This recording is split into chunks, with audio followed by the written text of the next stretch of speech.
Hey everybody, this is Daniel. I've got a very cool new weekly series that I'm going to start up here in the run-up to the World Cup. So if you're a hotelier in North America, obviously this is not new news to you, but the World Cup is on the way. And you may be wondering, what is this event actually going to look like now that we're getting so close to June, getting close to the group stage kicking off? It's in under 90 days. Well, that's what this series is all about. We're going to do a deep dive every single week and do a look at some of the different markets in the World Cup. We're going to take a look at different things like hotel pricing trends, demand trends, short-term rental pricing, and just talk through these things together and point out any interesting stories that may be going on around the World Cup. Now, before we get into it, just a little note on our methodology here. We're going to be looking together at a dashboard that is powered by all of Lighthouse's really awesome data that we've got within our pricing plan. So we're going to be looking at specifically the stay dates of the group stage. That's going to include June 11th. That's the Thursday. That's the opening kickoff for the World Cup group stage, all the way through the stay date of June 27th, which is a Saturday night. That's going to be the final group stage set of matches. We're going to look at a couple of different things together, things like rate evolution. So, we can hover over, for example, Dallas or Kansas City, and we can see that rate evolution. And in just a second, we'll do a deeper dive. So before we get into more of the deep dive, if you've only got just a few minutes for the most key takeaways, let's start with the first thing that I'm going to talk about, which is year-over-year advertised pricing growth. The good news, if you're a hotelier that's affected by the World Cup, is that advertised pricing for all 16 markets is up year over year for the stay date range of the group stage of the World Cup. So you've got some markets that are, red hot right now, like Monterey. If we were to look at their year over year pricing change for the group stage, it's up 218% year over year. And then you've also got markets that are maybe a little bit more muted. So if we go to Philadelphia, we're looking at something like 68% year-over-year growth. But the good news is we don't have any markets that are down year-over-year, even while also hosting the World Cup. That would be a really, really big red flag.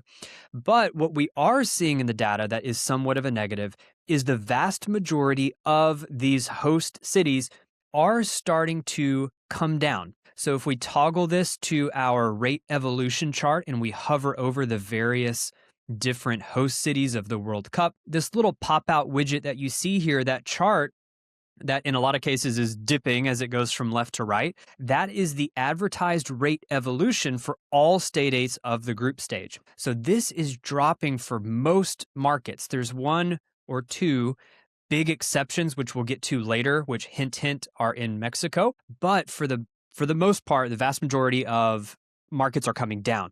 Okay, so let's talk through why are rates coming down in our pricing evolution chart for most hotels. And the answer to that is most of these host markets are now starting to get a lot more aggressive with lowering prices in between the actual games. So this is a perfect example right here. I just clicked on New York. And you can see, look at rates like whipsawing back and forth, right? In between the Brazil versus Morocco and the France versus Senegal game, you've got a big drop off where rates go from $702 all the way down to $508 on the Sunday, the 14th, and then they jump back up. So it's not so much that hoteliers are dropping the rates for the actual game days. Again, that would be somewhat of a red flag, but instead it's a lot of lowering for these in-between dates, and that really shows up in big gaps. And again, New York is a very good example of this because you have a pretty long gap in between the France-Senegal game on the 16th and then here on June 22nd, pretty big gap in between those two. And you can see that the hotel pricing really drops a lot, especially for shoulder dates like Sunday and Thursday. All right, now let's shift gears a little bit and let's talk about some specific game nights that caught my eye in the data set.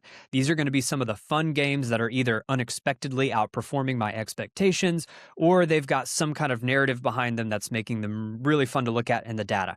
And the first one that I'm going to start with is actually in Philly. Now, I bring up Philly because Philly was one of those markets that I thought didn't necessarily get the best group stage draw. I felt like they maybe had some kind of weaker matchups in the calendar as far as what the travel and international travel impact was going to be. But we do have one extremely good bright spot for Philly. And this is a game that is both their maximum for their demand index and it's their maximum for advertised forward-looking hotel pricing. And that's going to be Friday, June 19th, where Brazil plays Haiti. Now, we knew that Brazil was going to be a really big team for anybody who is lucky enough to get them. And sure enough, it looks like for the Philly market, that is far and away going to be their biggest game. So even though they're playing Haiti, which from an international inbound travel expectation, there may not be super high expectations that Haiti's going to travel well for many reasons. But Brazil is just such a powerhouse that it looks like it's overshadowing any concerns that we may have with Haiti being lower demand. So that game is absolutely huge. And that's also the date in Philadelphia for this date range that has the highest short-term rental pricing. So everybody's kind of getting in on the act here for this Brazil versus Haiti game. Next up, I want to talk about Seattle. And this is going to tie into another point I'll make here in just a minute. But if we click on Seattle, we can see something similar where we've got a date that is top in our demand index. It's number one for our advertised forward-looking hotel pricing and for our forward-looking short-term rental pricing. And that is, of course, the USA versus Australia game. Now, this ties in with a bigger point that I'm going to make about the home games. Far and away, these host nation home games, so games in Canada where Canada is playing, games in the US where the US is playing, and then games in Mexico where Mexico is playing, these tend to be the highest demand index. And I think that has to do with a lot of the search volume that we're seeing. So you've got this really good, strong mix of both domestic travelers and international travelers looking at these dates. And then you have the high pricing thrown in there as well. And it's just really causing a super, super high demand index for a lot of these dates. So that's a trend that we're seeing across all three countries that are hosting the World Cup in North America. And Seattle really exemplifies this. And then lastly, the other storyline game that I think is very, very interesting that's really leaping off the page at me is here in Miami. So if we click into Miami, we can see that Miami really ramps up as time goes on. As they get deeper and deeper into the group stage, pricing keeps ratcheting up and up and up, both for hotels and short-term rentals. So the game that I want to call out here is going to be Colombia versus Portugal. That's June 27th, and that is going to be the high point for advertised hotel pricing for the group stage in Miami. And it's no surprise why, right? You've got Ronaldo, and let's be honest, this is the end of the group stage. Portugal does not always make it into the next round. And this is almost without a doubt going to be Ronaldo's last World Cup. So I think it's no surprise that we have that game in Miami, potentially the last time that anyone will ever see Ronaldo in a World Cup in that Portugal kit. And also, too, you've got this effect of Colombia is pretty convenient to get to Miami from Colombia. So I think this is a perfect storm, and I'm not surprised to see that it's showing up in the hotel pricing for Miami. And shifting gears for the final time, let's put the microscope on a city that I want to highlight and call out in this particular World Cup update. And that's going to be here, our southernmost host of the World Cup. Mexico City is special because they've only got 3 games. But if we look at their pricing evolution, and you can see I'm hovering over Mexico City here, or you can look at this chart over here on the left, Mexico City is the only market in our data set that is consistently setting a new all-time high for these stay dates of the World Cup group stage. And what makes that so impressive is they've only got 3 games, and their rate evolution, they just keep getting higher and higher and higher in pricing as we get closer to the kickoff. So they're really maximizing what they've got, and it looks like Mexico City has been really smart with how they've done their pricing.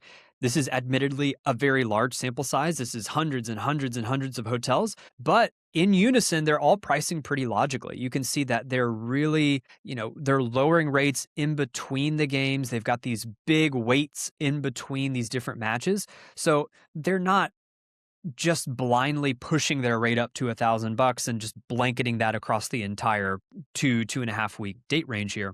They are being very strategic with how they're pricing. You can see that rates jump up to, close to $600 for that opener versus South Africa. And then just a few days later, they're back down into the high 300s. So they're being very flexible with their pricing.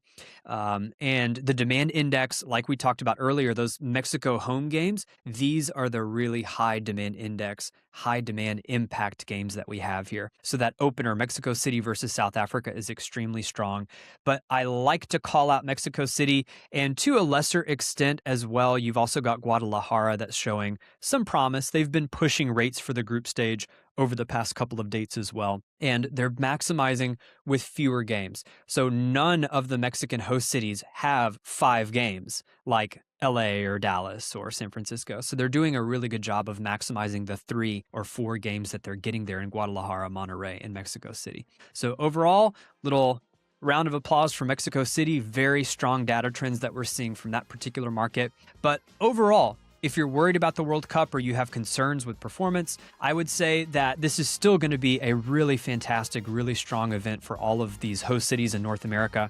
We're still seeing very good year-over-year growth in advertised hotel pricing, short-term rental pricing, things like that. But if you're a hotelier who maybe set what we call a blanket strategy for the entirety of the World Cup, if you raised rates to $900 a night and you left it for all days of week, regardless of whether it's a Sunday or a Thursday or whatever, now is very much the time to start looking at your non-game days and perhaps starting to tailor your pricing so you're not isolating your base demand and you're not scaring away customers that would otherwise stay outside of the World Cup.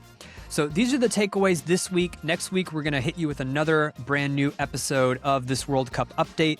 And my goal is to continue this series until we actually get to the World Cup itself. But super excited to look at this data. And if you have any questions, please reach out and we can look at this data together and get some insights and hopefully help you set up a better strategy for the World Cup. Thanks for watching.